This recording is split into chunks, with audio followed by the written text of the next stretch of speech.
ఆ క్షణం నా మదిలో ఒక గీతం మెదిలింది.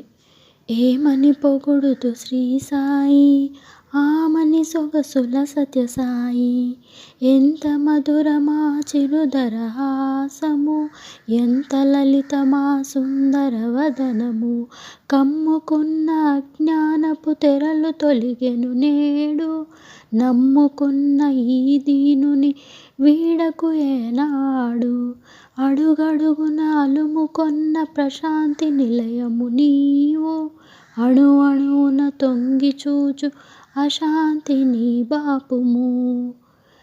ఆర్ణవత్వంతో వెలువడిన ఆ గీతాన్ని శ్రీ బాబా దివ్య చరణాలకే సమర్పించినాను.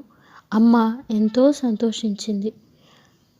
బాబా దివ్య స్వరూపాన్ని నా మనసుకెక్కించిన అమ్మకు నేను సదా కృతజ్ఞుణ్ణి. అమ్మ నా కళ్ళకు కప్పిన అజ్ఞానాన్ని తొలగించింది.